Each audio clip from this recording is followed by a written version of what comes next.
گیا کہ اسے یہ کہہ سکا وہ اپنے لوگوں سے اٹس ایرانین نیشنلزم ناٹ اسلام. اسلام ہوتا تو عدل کی بات کرتے ابھی. میں نے یہ تو نہیں کہا تھا کہ فیصلہ کر دو, اوپن کرو بھائی, گفتگو ہو, مقدمہ ہو, کچھ ہی پس منظر آئے, یہ تو کئی سال لگتے ہیں. لیکن آؤٹ رائٹ ریجیکٹ کر دینے کا مطلب کیا ہوا کہ وہ جو اصل پرانی چپکلش تھی عجم اور عرب کی, وہ گویا کہ تازہ کرنے کا صدام کو موقع مل گیا. تو اس میں غلطی اپنی بھی شامل ہے.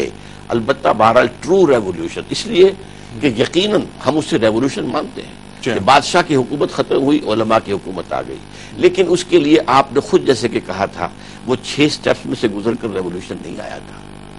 کوئی آئیڈیالوجی ڈیفائن نہیں کی گئی تھی, بلکہ ایک فرقے وارانہ جو بھی عقائد کا ایک مجموعہ تھا اسی کو بیس کر کے آگے چلا ہے معاملہ. اسی لیے پھر وہ اس میں سے نکل نہیں پائے. تو یہ تو معاملہ ہے ایران کا خاص.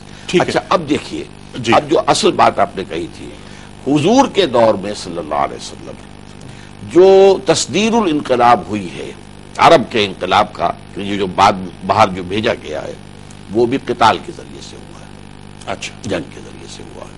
چنانچہ اگرچہ ایک حادثہ بھی پیش آ گیا تھا جس کی وجہ سے سلطنت روما کے ساتھ جو ہے وہ ٹکراؤ ہو گیا, اس لیے کہ سلطنت روما کا جو ایک گورنر تھا اس نے حضور کے ایک ایلچی کو شہید کر دیا. ٹھیک ہے ڈاکٹر صاحب, یہیں سے بات شروع ہوگی. اس وقت ہمیں جانا ہے بریک کی جانب. خواتین و حضرات آتے ہیں ایک چھوٹے سے بریک کے بعد.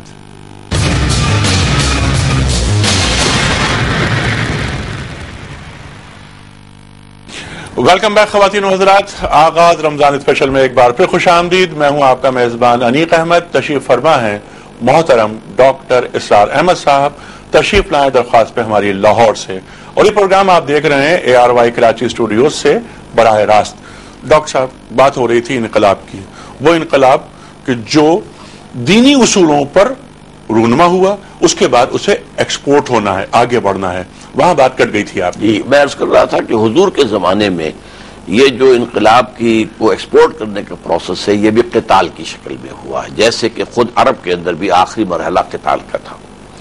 اور اس میں یہ کہ سلطنت روما کے ساتھ تو ایک واقعہ بھی ہو گیا تھا جس کی وجہ سے جنگ کا آغاز ہوا, غزوہ موتا ہوا, پھر اس کے بعد غزوہ تبوک حضور تشریف لے گئے. لیکن مثلا ایران کی طرف سے تو ایسی کوئی بات نہیں ہوئی تھی. اس نے حضور کا نامہ مبارک تو بادشاہ نے خسرو پرویز نے جو چاک کیا تھا, لیکن حضور نے فرمایا اس نے اپنی سلطنت چاک کر دی اور پھر وہ قتل بھی ہو گیا. لیکن اور ان کی طرف سے کوئی ہمارے خلاف اسلامی حکومت کے خلاف اقدام نہیں ہوا تھا. لیکن وہاں پر بھی مسلمانوں نے حملہ کیا.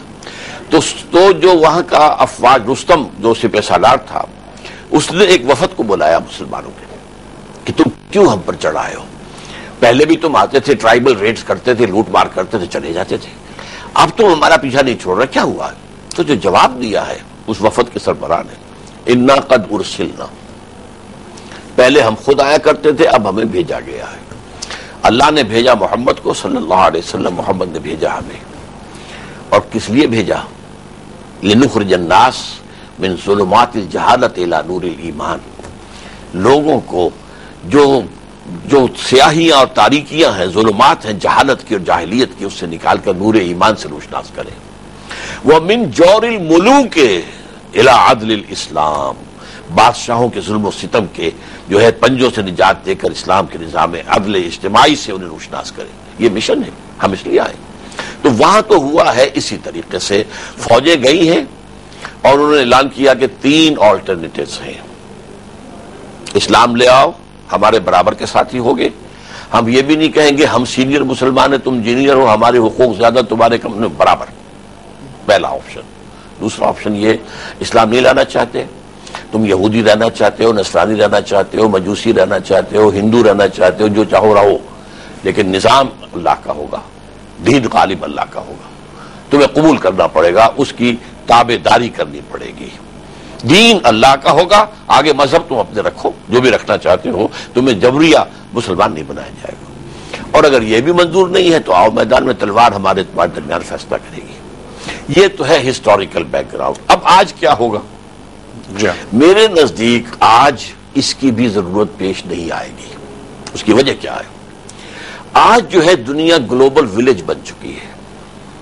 اگر پاکستان میں جیسا کہ آپ نے کہا, اللہ تعالیٰ آپ کی زبان جو ہے وہ مبارک کرے, اور یہ کہ اگر واقعتاً یہاں اسلامی انقلاب آئے اور اسلامی ریاست صحیح قائم ہو جائے تو اس کی برکات پوری دنیا گھر بیٹھے دیکھے گی.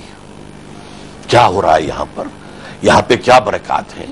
چند دنوں کے لیے گئے تھے، صرف چند. ابھی اسلامی نظام نہیں آیا تھا افغانستان میں، قطعا نہیں.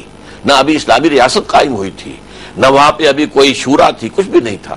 صرف چند اسلامی احکام نافذ ہوئے ہیں اور پورے افغانستان میں امن ہو گیا. اور جاوید اقبال صاحب جیسے مفکر، اور وہ آپ کو معلوم ہے سیکولر ذہن کے آدمی ہیں، انہیں جا کر وہ افغانستان رہ کر آئے کچھ عرصے اور آ کر تقریر کی انہوں نے. چنانچہ نوشہرہ میں جو کوڑا خٹک میں مدرسہ ہے. لیکن طالبان جیسا بھی اسلام انہوں نے نافذ کیا تھا افغانستان پر، وہاں سے وہ ایکسپورٹ نہیں ہوا. نہیں، وہ تو میں جو کہہ رہا ہوں ایکسپورٹ نہیں ہوا. اول اس لیے کہ اسے تو ابھی بننے دیا ہی نہیں گیا. وہ تو اصل میں سارا کا سارا معاملہ اسی لیے کیا گیا انقلاب آیا کہ یہ ٹوٹا ہوا تارا کہیں مہ کامل نہ بن جائے، اس لیے اس کو تو ختم کیا گیا، کرش کر دیا گیا. ان کے اعتبار سے nib the ever in the but کا معاملہ ہو گیا. ہم افغانستان کی بات نہیں کر رہے. آج حقیقت میں اگر کہیں اسلامی ریاست، ماڈرن اسلامک ریاست جی، جس میں جدید جو چیزیں ہیں وہ بھی اس کے اندر شامل ہوں اور اسلامی اصول کے تابع ہو، تو پھر یہ ہے کہ دنیا دیکھے گی. اور یہ بات جان لیجئے، دنیا، humanity at large, it is in search of a just social order. نوع انسانی جو ہے اپنی فطری تقاضے کے تحت عدل و انصاف کے نظام کی طرف جانا چاہتی ہے. اسی کا مظہر تھا کہ بادشاہت کی مصیبت کو ختم کر کے انہوں نے جمہوریت کا آغاز کیا. لیکن بدقسمتی سے وہ جمہوریت جو ہے اس نے سرمایہ داری کی شکل اختیار کر لی، تو اس کے خلاف رد عمل ہوا اور کمیونزم آیا. یہ تو حقائق ہیں اور آپ بات کر رہے ہیں منزل کی. میرا سوال یہ تھا کہ راستہ کیا ہے؟ راستہ یہی ہے، آپ اگر قائم یہاں کر دیں گے، دنیا خود قائم ہو گیا. دیکھ کر اگر دیکھ کر بالفرض اس کو فالو کرے، دنیا فالو کرے گی. میرا سوال جو اس پروگرام کے آغاز میں تھا، یہ آخری منٹ چل رہا ہے اس پروگرام کا ڈاکٹر صاحب، میں نے آغاز میں یہ کہا تھا کہ سب سے پہلے پاکستان کا نعرہ، سب سے پہلے ایران، سب سے پہلے ملیشیا، سب سے پہلے نائجیریا، یہ نعرے. دنیا نیشن اسٹیٹ کی کوئی قیود میں آ گئی ہے. 1929 سے پہلے دنیا میں ویزے کا لفظ نہیں تھا. آج نئے مسائل جنم لے چکے ہیں. آج کیا ہونا ہے؟ وہ طریقہ کا ایکسپورٹ ہو رہا ہے. یہ ہے کہ آپ بھی ماضی میں سانس لے رہے ہیں. آج کی دنیا نیشن سٹیٹ سے آگے جا چکی ہے. آج تو ملٹی نیشنلز کا راج ہے.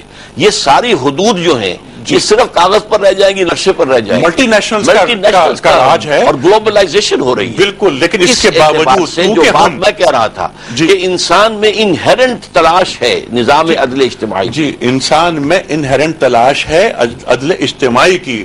اس کا تعلق گلوبلائزیشن یا MNCs ملٹی نیشنل کارپوریشنز کے طریقہ کار سے نہیں ہے.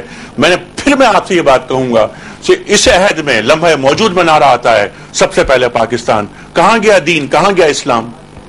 یہ تو ایک ایسا جو ہے غلط نظام کے تحت ایک نعرہ لگایا گیا ہے، اس کو کسی نے یہاں دل سے قبول نہیں کیا. یہاں کی ساری آبادی کہتی ہے پہلے اسلام، سب سے پہلے اسلام، پھر پاکستان. صحیح یا غلط اسلام کے نام پر ملک بنا، لیکن ہمارے خون میں قومیت گردش کر رہی ہے. کہاں کر رہی ہے؟ پاکستان میں کوئی قومیت سرے سے پاکستانیت کے نام سے نہیں ہے. یہی تو سب سے بڑا المیہ ہے. پاکستانی نیشنلزم نام کی کوئی شے نہ آج تک پیدا ہو چکی ہے نہ ہوگی. ٹھیک ہے خواتین و حضرات، اس وقت ہمیں جانا ہے، بلکہ اس پروگرام کو ختم کرنا ہے. خواتین و حضرات، انشاءاللہ ڈاکٹر اسرار صاحب کے ساتھ کل مزید گفتگو ہوگی جہاں سلسلہ کلام منقطع ہو رہا ہے. انیق احمد کو اجازت دیجیے. خدا حافظ.